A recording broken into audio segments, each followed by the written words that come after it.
Inside trading সম্পর্কে Bangladesh security exchange commission act 1993-তে তেমন কিছুই বলা নাই।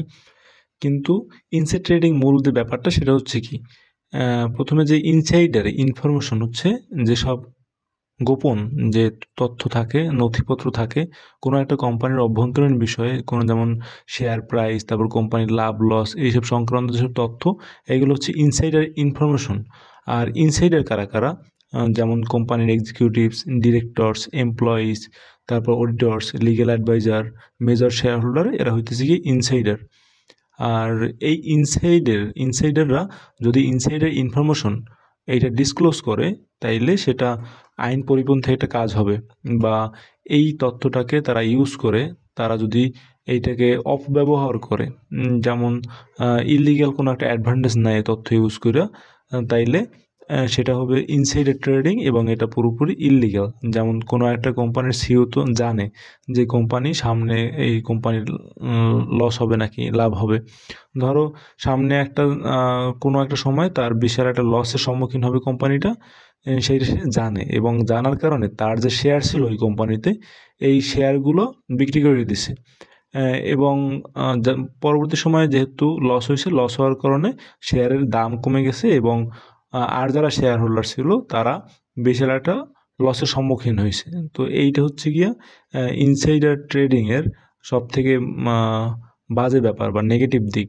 ইনসাইডার ট্রেডিং নিয়ে ওইভাবে তেমন কিছু বলা না হইলেও এইখানে আমাদের সিকিউরিটি এক্সচেঞ্জ কমিশন অর্ডিন্যান্স 1969-এ এইখানে 3টা সেকশন আছে।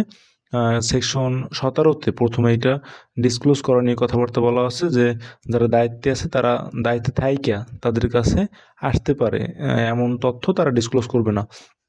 তারপরে সেকশন 19-এ বলা আছে maintenance of secrecy by the commission. এইটা কোম্পানির ক্ষেত্রে না, এইটা এই যে সিকিউরিটি এক্সচেঞ্জ কমিশন এইটা নিয়ে কথা বলা হয়েছে। তারপর penalty for disclosure of information, তারপর প্রোহিবিটরি order.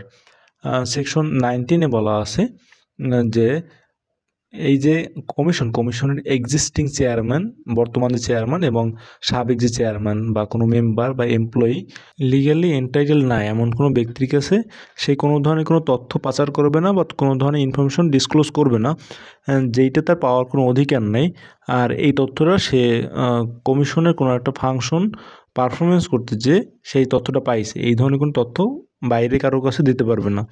Penalty for disclosure of information, যদি তারপরও এই 19-এর এ ভঙ্গ করে যদি কেউ এই তথ্য ডিসক্লোজ করে, তাইলে পেনাল্টির ব্যবস্থা আছে। এটা 19-এর বিতে বলা আছে যে ইনসাইডার ট্রেডিংয়ের জন্য যদি কেউ ইনফরমেশন ডিসক্লোজ করে, তাইলে তার শাস্তি হবে, সেটা 5 বছর পর্যন্ত জেল হইতে পারে, অথবা 10 লাখ টাকা পর্যন্ত জরিমানা হইতে পারে, অথবা দুইটাই একসাথে হইতে পারে।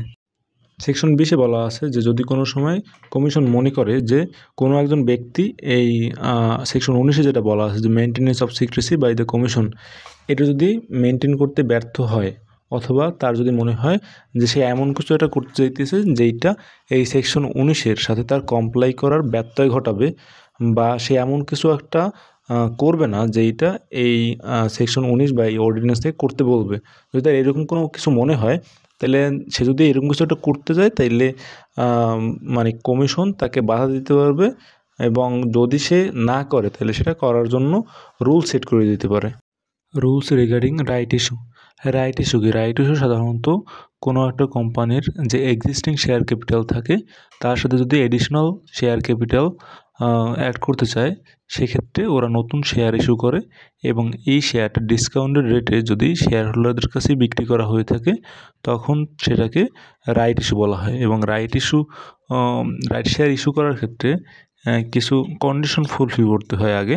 কন্ডিশনগুলোর মধ্যে হচ্ছে এই যে রাইট শেয়ার ইস্যু করার ব্যাপারটা এবং রাইট শেয়ারের প্রাইস, এইটা কোম্পানির যে জেনারেল মিটিং হয় সেই জেনারেল মিটিংয়ে একটা রেজুলেশন আকারে পাস হইতে হইবে। প্রিভিয়াস পাবলিক অফারিং অথবা রাইট ইস্যু, এটা পুরোপুরিভাবে ইউটিলাইজ করা হয়েছিল। যেমন এর আগে যদি ডিবেঞ্চার ইস্যু করা হয় অথবা নতুন শেয়ার ইস্যু করা হয়, ওইটা পুরোপুরিভাবে সুসম্পন্ন হয়েছিল। তারপরে আর একটা কন্ডিশন হচ্ছে ওদের অ্যানুয়াল জেনারেল মিটিং, এটা নিয়মিতভাবে সংগঠিত হতে হবে। রাইট ইস্যুর ব্যাপারটা কোনো একজন আন্ডাররাইটারের দ্বারা একটা চূড়ান্ত কমিটমেন্ট বেসিসে আন্ডাররিটেন হইতে হবে। তারপরে কোম্পানির ফিনান্সিয়াল স্টেটমেন্ট অবশ্যই ইন্টারন্যাশনাল অ্যাকাউন্টিং স্ট্যান্ডার্ড বা IAS অনুযায়ী প্রিপেয়ার্ড হবে, যেটা বাংলাদেশেও অ্যাপ্লিকেবল হবে, এবং এইটা international standard of auditing system apply করে অডিটেড হবে, যেটা বাংলাদেশেও অ্যাপ্লিকেবল হবে। এখানে ইস্যুয়ার বা কোম্পানি অথবা এর কোনো ডিরেক্টর ব্যাংক ডিফল্টার হইতে পারবে না। তারপরে ইস্যুয়ার যদি এই অফারটা প্রিমিয়ামে দিয়ে থাকে, তাইলে ওর কোনো একটা ক্রেডিট রেটিং কোম্পানির দ্বারা ক্রেডিট রেটেড হয়েছে কিনা, ক্রেডিট রেটেড বলতে যদি প্রফিট করে তাইলে ওর ফিনান্সিয়াল স্টেটমেন্ট যাচাই বাছাই করে দেখার একটা পদ্ধতি ক্রেডিট রেটিং, এবং ক্রেডিট রেটিংয়ের জন্য বিশেষ অথরিটি থাকে বা কোম্পানি থাকে, সেটা সরকারি বা বেসরকারি যেভাবেই হোক না কেন। এবং profitability record in the immediate preceding year, মানে পূর্ববর্তী বছরে যদি তাদের প্রফিট করার রেকর্ড থাকে, তাইলেই এই কন্ডিশনগুলো ফুলফিল করার মাধ্যমে একটা কোম্পানি রাইট ইস্যু করতে পারে। Filing of the application for right share offer, কোনো একটা কোম্পানির জেনারেল মিটিংয়ে রাইট শেয়ার ইস্যু করার ব্যাপারে অ্যাপ্রুভাল পাওয়ার পরে এই সংক্রান্ত ডকুমেন্ট সহ একটা অ্যাপ্লিকেশন এই বাংলাদেশ সিকিউরিটি এক্সচেঞ্জ কমিশন বরাবর এটা 15 দিনের মধ্যে পাঠাতে হবে। এই জেনারেল মিটিংয়ে পাস হওয়ার 15 দিনের মধ্যে পাঠাতে হবে। যেসব ডকুমেন্ট এইখানে দিতে হবে অ্যাপ্লিকেশনের সাথে সাথে, সেগুলো হচ্ছে বিভিন্ন ধরনের এগ্রিমেন্টের কপি দিতে হবে, যেমন underwriting agreement, issue management agreement, তারপরে agreement with the banker to the issue, এরপরে অরিজিনাল অডিটার্স রিপোর্ট, তারপর ফিনান্সিয়াল স্টেটমেন্ট রিলেটেড যেসব সার্টিফিকেট আছে ওইগুলো দিতে হবে, তারপরে relevant extracts of the minutes of general meeting, মানে জেনারেল মিটিংয়ে যেসব বিষয়গুলো নিয়ে আলোচিত হয়েছে সেই সব বিষয়ের একটা চূড়ান্ত খসড়া, সেইটাকে মিনিট বলা হয়, এবং এই মিনিট রিলেটেড যেসব রেলিভেন্ট এক্সট্রাক্টস থাকবে ওইগুলো দিতে হবে ওইটার সাথে, অ্যাপ্লিকেশনের সাথে অ্যাড করে। তারপরে সিএবি দ্বারা প্রিসক্রাইব ম্যানারে ডিরেক্টর এবং কোম্পানি যেসব আন্ডারটেকিং আছে বা প্রমিস অথবা এগ্রিমেন্ট আছে তার একটা কপি করে দিতে হবে অ্যাপ্লিকেশনের সাথে।